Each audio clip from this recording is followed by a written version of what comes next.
Hello to all you big brained, big fanboys out there. It's your boy Hawka, back with another video, this time taking a look at Big on Dust 2. First things first, before we get into the video, I would love if you guys could check out the description, maybe follow me on Twitter, follow me on Insta. I'm really bad at pushing for these things, so I thought I'd do it here quickly. And also subscribe on YouTube. I have an aim to hit 100k subs by the end of the year. Not sure if it's achievable, but let's go for it. Getting into the video though, I have been a big fanboy for a while now. I love the way they use their utility, and in this game on Dust 2 over at Blast, they did a great job in general at this tournament, but I decided to take a look at this game specifically against OG.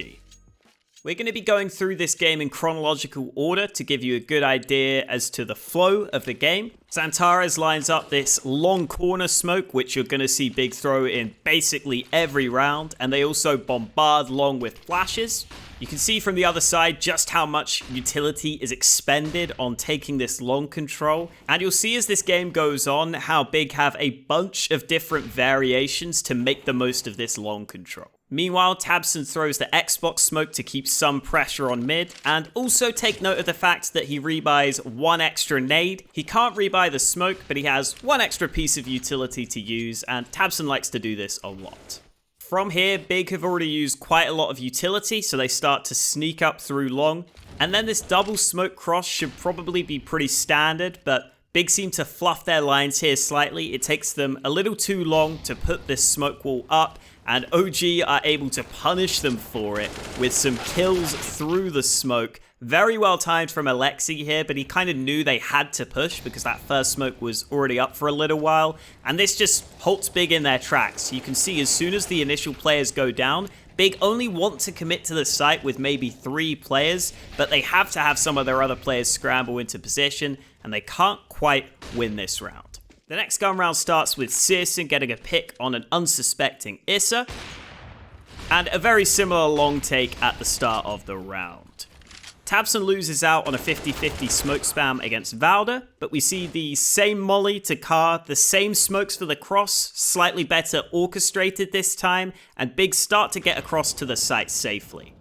Once onto the site, Searson gets another kill in towards CT, and once on the site, you see how composed Big are at playing these sorts of rounds. Tizian peeks CT just as the player starts peeking, because he knows he has to bring it back to a good position, and then Tizian sits towards the ramp, gets another important kill, and they close it out in the clutch. Nothing mind-blowing yet, but this is clearly much more like what they intended to accomplish in that first gun round. Now that Big have proven they can consistently take long and win rounds, here in round 9 they go for the same long take again, but this is where we see the adaptations start to come through from OG. They themselves push into B tunnels to get information so that they can start a faster rotate over to A. Big start to set up their similar play into the A site, the smokes land towards the cross. Once again, they're a little bit awkward. They have to drop one awkwardly at the last second, but they are able to get this key kill from Keto onto the site to open things up, and then they're able to push onto the site just before the smokes fade and trade their way onto the site into a man advantage. But wait, they only got 2 kills onto the site itself. How are they up in a 3v2 here? Well, that's because Tabson is one step ahead of the game. He's aware that OG are likely to adapt, probably with some B tunnels aggression since they haven't been able to hold long so far, and so he goes back to mid, gets the timing just right as the long push is coming through to catch MBK off guard, and from here, in a 3v2 advantage, Big are always going to be comfortable closing out the round as long as they can get the bomb planted on the site, because they have very good post-plant positions from A long. Oh, and it also helps when Xantares doesn't even have to use his famous Xantares peeks. He can just use the Xantares flick for this filthy kill. Into round 10, and I'm not going to give you any credit for guessing what Big do at the start of this round. That's right, it's the same long take again, only this time, now that OG's B tunnels aggression didn't work, what's another option for playing against this long play? Well, maybe you try and take away A short and hold the site from that side instead. And it's almost like Big are in the future, because they are one step ahead. Searson gets sent up mid alone, and it's quite rare for AWPers to be completely alone like this. You can feel very exposed, but Searson knows exactly what he's doing. He waits for the aggression and gets the easiest kill he's gonna get all game long. Bear with me for this bit, because I may be overthinking things, but Big have 2 smokes left on the long players. tabseN throws his smoke for the far side of the cross, but Tizian, who could have joined his teammates at long, decides to throw an Xbox smoke instead. Now take a look at this from Mantu's perspective. He's AWPing in CT spawn. He thinks he's got a really good angle to watch the cross. Xantares does a good job baiting out this shot from him, and then, hello, Searson comes from behind to get the kill. This is one of those spots where I can't be 100% sure whether Big have planned this all out or not, but with the way the Xbox smoke goes down and the way that Searson flashes Mantu off short, I feel like from OG's perspective, you probably are going to expect Searson to just still be on short with the AWP, holding that side of things. So the fact that he's able to push through the mid doors while OG hear the Xbox smoke going down, maybe in theory to cover his backside, it ends up working out really nicely for Big. And again, I'm not entirely sure whether it was planned, but I want to believe it was, because I know that Big are normally very efficient at using their utility. And hey, either way, it worked out in this round, that's for sure. Searson gets a couple of easy kills at the end.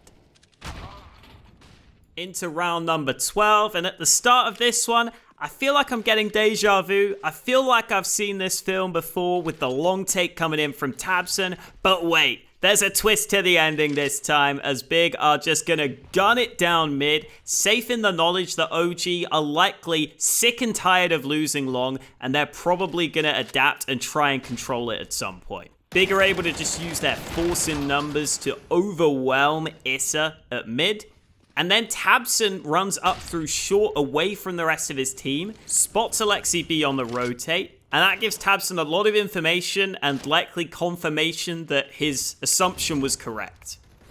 Big end up deciding to go for the B-sided play against the solo CT there, and while the trades and utility onto the site are subpar, Searson is so composed in this spot, knowing that OG are almost certainly going to swing from doors. He waits to get the first kill, and then also gets an important shot onto MBK. And while all this is happening, tabseN's just been waiting on short. He knows these long players have to rotate over to B at some point, and he knows that even if it goes wrong on the B site, he can come in with a flank and a backstab to win the round. What a brilliant way for tabseN to adapt at just the right time. He's out here playing chess while the opponents are playing checkers. Just like any good used car salesman, Big always have one more trick up their sleeve to bamboozle you. And in this round, it's this smoke from Tizian which lands in the long doors to allow Big to take the long fights in a different way. Searson can sit safe on the edge of this smoke and get this first shot, knowing he's not vulnerable to a Molotov. And then k1to takes the chance while noticing MBK is blind to also swing into the smoke, and OG just are not ready for this. He ends up getting 2 kills on the spray and puts his team in a great position to win the round. You really see the power of this smoke when looking at it from the CT's POVs though. I mean, firstly, look at Valder in this round, man. This is what playing Pro CS is like. It's just not very fun. MBK, if anything, is actually a little lucky to get this kill onto Searson. He doesn't really see him. But then on the repeak, he just does not see k1to at all on the edge of this one-way smoke. And unfortunately for Alexi B, he pulled a nade out at the wrong time and a flashbang lands in his face. So even though he may have seen the edge of k1to, it's not going to matter. He's already dead. Into the last round of the half, and Big have one more wrinkle to throw at you with their long take. Standard nades to start the round as you would expect, and to reiterate, that's the long corner smoke and a bunch of flashes to take long control. And then from here, once they get into position to explode onto the site, this time Big throw in a quick Molotov to the front of the site coupled with this boost. The boost ends up catching OG off guard and it just gets a kill outright. But this Molotov also had the idea of being used in conjunction with the boost in case there was a player playing around that back box on the site, which is a fairly common spot to play. It would have flushed that player out into the open to make sure the boost could have got the kill.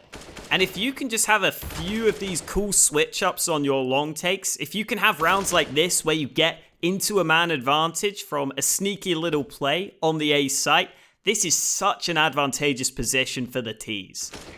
You can play the post plant really well, you can close out a bunch of rounds, and Big really proved it in this game. They used so many long takes throughout this video to win rounds, but oftentimes there were just slight differences in their long takes every time, which make them so much more difficult to counter. That is part 1 of this video done. I plan on doing a part 2, focusing more on Big's CT side on this map, and maybe I'll chuck a few bonus rounds into that one as well, because I don't think I have as much to break down. Hope you guys enjoyed. Make sure to like, subscribe, all that good stuff if you did. Thank you guys for watching. My name is Hawka, and I'll catch you next time.